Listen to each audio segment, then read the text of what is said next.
we're going on a date. Where Date night. We're going to restaurant 604 for happy hour first, and then I've got planned paint and sip. Paint and sip. I have never gone to a paint and sip before.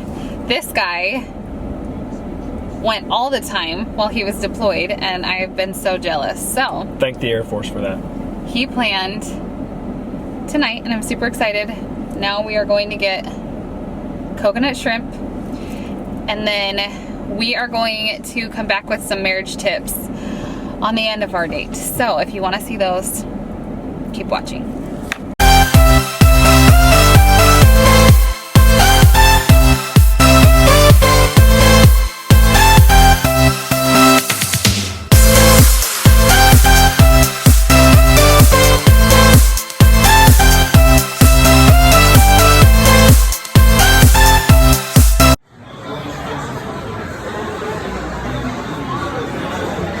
Seriously, nothing on earth tastes better.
And then when you speak with them, let them know about that total wine and more transaction. Okay. And they'll dispute that. Wow, so. Alrighty. So yeah, I got your card closed out, so nothing more can be done on it then. I appreciate your time. I'm calling for your protection. Yes, ma'am. Thank you. Because you're extremely irresponsible. Did you just call me irresponsible on camera? Just for the camera.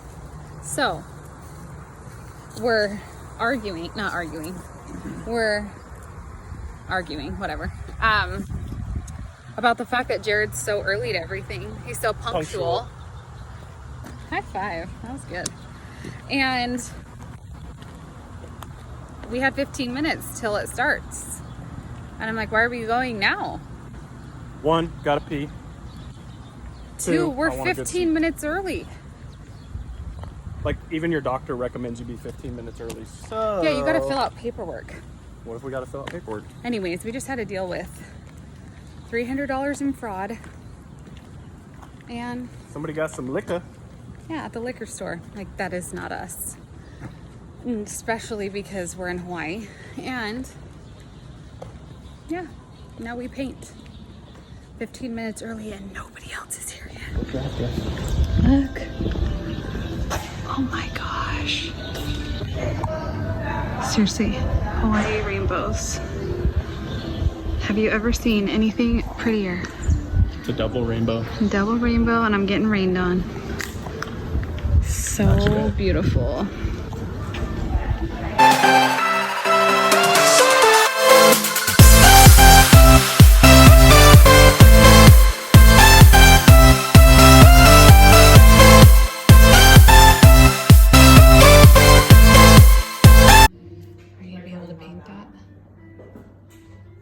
No.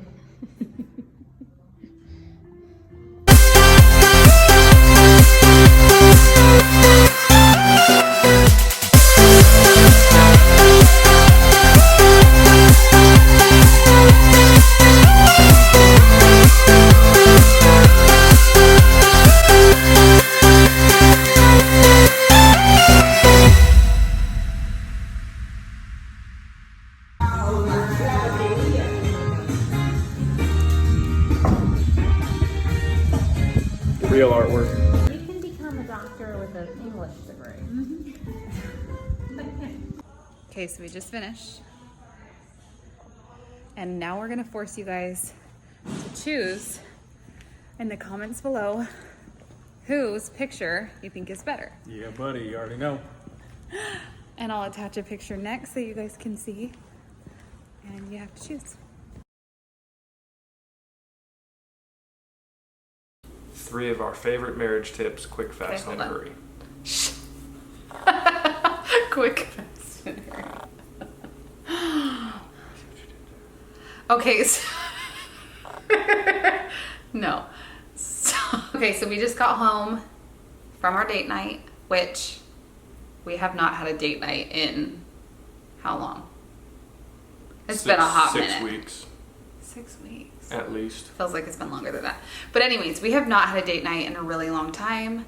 I don't know why, because we always say we're going to, and then we don't. Okay. Date night. Okay, fresh off our date. Okay, what? Okay, so we just got home from our date night. Jared planned it all. That was super cute. We went to our favorite restaurant. Is it your favorite too? Holly Ava Joe's is my favorite, but 604 is a close second. Number 2. Okay, one of our favorite restaurants, and we got my absolute favorite meal on this island. Not meal. It's like an appetizer, but I eat a lot of it, so it's a meal. Coconut shrimp. And then what else did we get? Thai rolls. Spring Thai rolls. If you love Thai food, So to die good. for.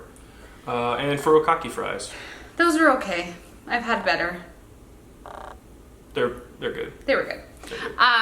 Anyway, so we went and did that, and then we went to what are those called? Paint and sip? Paint and sip.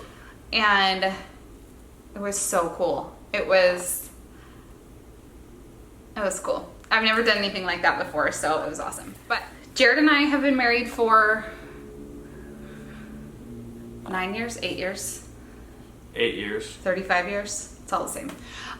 Jared and I have been married for 8 years.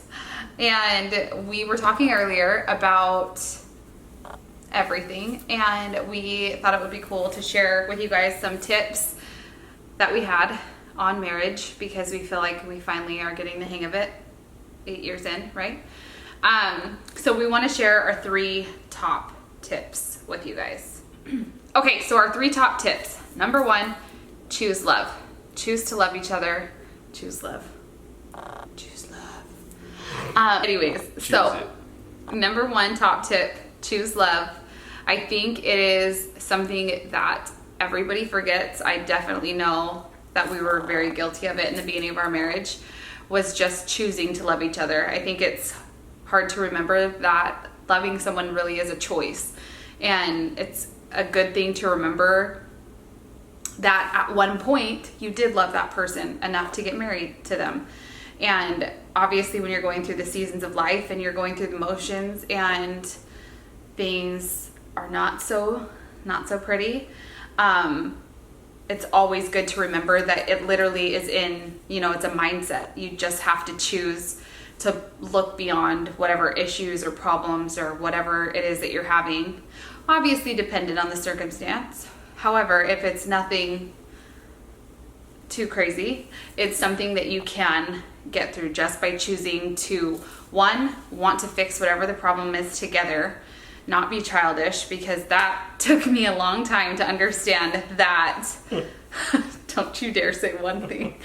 That took me a long time to get over, really. Was just maturing, growing up and knowing like, okay, we're married, divorce is not going to be an option for us, so how do we get through this? And I think that's really important to have that mindset. Like, I feel like a long time ago, like years and years ago, I would always run to like, oh, divorce. Oh, what if we got divorced? Oh, blah, blah, blah. Which that leads into another tip. But it's so important to remember that you really can choose to love that person. We went through a time where love was the exact opposite of what we felt for each other. And it really, I don't think much of the circumstances changed. It really was just like within us. Attitudes. Yeah, changing our attitudes and just like I said, knowing that we were going to be together no matter what. We just got through it. Yep, and then choosing to love each other goes into one thing at a minimum that I like to do, and that's make 1% of your day about your spouse. So you choose your spouse every day, multiple times every day. And if you spend 1% of your day, which equates to like 15 minutes in a 24-hour period, about your spouse, then all of a sudden those little things that you're doing start getting magnified. And then you build habits, and then you're habitually loving your spouse day in and day out. So obviously, with that being said, we talked in the car on the way home from our date, and we were like, it really is about your personality type. And I think it's really important, if you guys have never taken the, what's it called? The 5 love languages. Yeah, the love languages quiz, just to figure out what your love language is. That is huge in how your spouse treats you, how you treat your spouse, why he doesn't do what you want him to do, why you don't do what he expects of you, or whatever, you know. I kind of used the example on the way home, which is not my reality, but for some people, a lot of anyways, it's not my reality, but for some people it is. And it's, you know, bringing home flowers or something on the way home. You know, I giggled and I was like, no, bring me home a Diet Coke and hot Cheetos instead of flowers. But in general, a lot of us, I feel like we have really high expectations for like what a spouse should do and what they should treat you like, and how they should read your mind and do what you want them to do without you talking about it, you know. And I think that that's a huge part of doing the love language quiz, is you'll understand that like maybe physical touch is his and yours is gift giving or gift receiving. And then once you guys both know what each other's love language is, it's easier to read your mind, you know, realize like, okay, so she does need to be loved like this, and I need to be loved like this. And I think that's helped us a lot. Definitely. Okay, so for our last tip, it's really just like fighting the boredom of daily routine. Because I don't necessarily think it's marriage in general. I do think that there's a honeymoon phase and it fades for sure, but it doesn't have to fade forever. You know, I feel like we actually have kind of rekindled that over the past year, just working on these things together. But really fighting the boredom, you know. Like I said, the full 8 years in our relationship, it's in a marriage, it's hard not to think about like, oh, her husband is doing this, or he cooks all the time, why doesn't he? Or he brings her flowers home, why doesn't he do that for me? Why doesn't my husband do that for me? You know, like it's so easy, especially in the world of social media, it's so easy to play the comparison game and get in your own head about what your spouse should and shouldn't be doing, you know. So for me, my favorite thing to remember is the grass isn't greener on the other side. You know, I think it always looks like it would be until you get to the other side and it's too late, and that's definitely not something that we want to figure out. But I think it's important to remember that the grass is not greener on the other side. It's just greener where you water it, you know. And other people will think the same thing about you and your relationship, and you just have to put the work in. And okay, so our last tip is water the grass. The grass is not greener on the other side. It's greener where you water it. And like I said, this is situational. If there's something, abuse or something extra happening, that is a completely different game. That's not what we're talking about. Cut that grass. Cut that grass, yeah. You want to mow that one. However, if it isn't, if there's nothing extra, your grass is fine. And it is greener when you put in the work, you make the extra effort, and you water it. You know, you focus on, like he said, 15 minutes a day is not a lot, especially when we can find time for Netflix and watching football and whatever it is, playing video games, anything. You know, if you can make time for that, you can make time for your spouse. And it is a very small amount of time and attention to make somebody else, you know, make them feel happy, or realize that you care about them because you asked them about how work was, you know, little things. And yeah, literally the grass is greener when you take the time to water it. So don't forget to do that.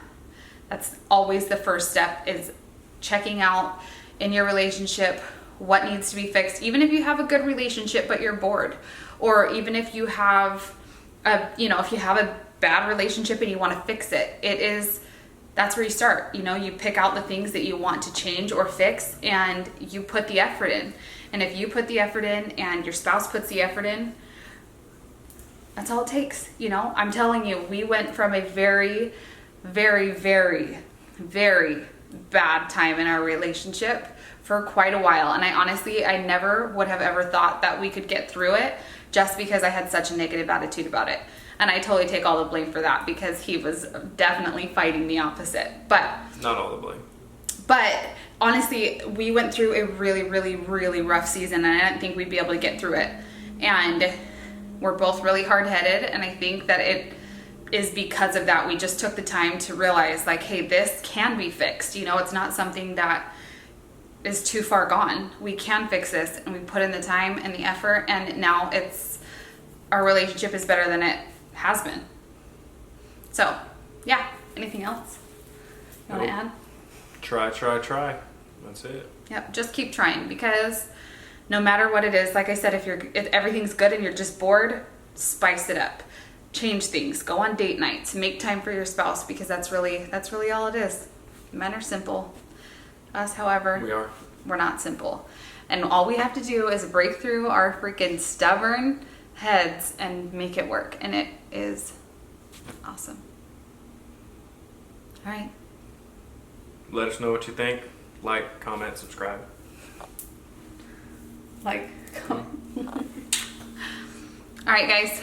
Thanks for joining us on our date night.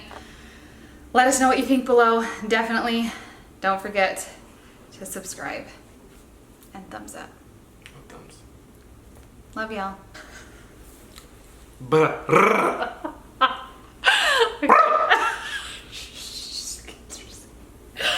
Okay. All right. Pull yourself together, sister.